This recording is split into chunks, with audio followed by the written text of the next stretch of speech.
कविता पाटील रेसिपीजमध्ये आपल्या सर्वांचं अगदी मनापासून स्वागत आहे। आजच्या व्हिडिओमध्ये महत्त्वपूर्ण अशा 10 किचन टिप्स आपण पाहणार आहोत। डोशाचे मिश्रण मिक्सरमधून काढताना अर्धी वाटी दुधामध्ये बेसन मिक्स करून घालावे, नंतर पीठ आंबण्यास ठेवावे। यामुळे डोसा पातळ कुरकुरीत होतो आणि तव्याला चिटकत नाही। अळूच्या वड्या करताना पाणी स्वच्छ धुवून पुसून पानावर थोडेसे तेल पसरून लावावे आणि वरून पीठ पसरावे। यामुळे वड्या जास्तच कुरकुरीत होतात। समोसे करताना मैद्याबरोबर एक मोठा चमचा कॉर्नफ्लॉवर घालावे, समोसे जास्त कुरकुरीत होतात।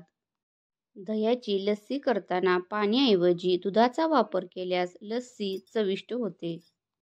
कोबी शिजवून खाण्यापेक्षा कच्चा खावा, कॅल्शियम भरपूर प्रमाणात मिळतात।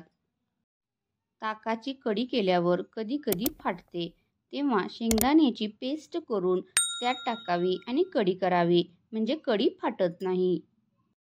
वर्षभराचे तिखट, हळद, मीठ यांना कीड लागू नये म्हणून त्यात हिंग टाकून ठेवावा। जेव्हा जास्त घाम येतो तेव्हा कोमट पाणी प्यावे, त्यामुळे फुफ्फुसांना इजा होणार नाही। गुळाचा चहा करताना चहा फाटू नये म्हणून चहा पावडर, आले, दूध आधीच घालून घ्यावं, मग गुळ घालावा। जेवण झाल्यानंतर लगेच चहाचे सेवन करू नका, असे केल्याने बद्धकोष्ठता होऊ शकते। व्हिडिओ आवडल्यास प्लीज व्हिडिओला लाईक करा, शेअर करा आणि सबस्क्राईब करायला विसरू नका।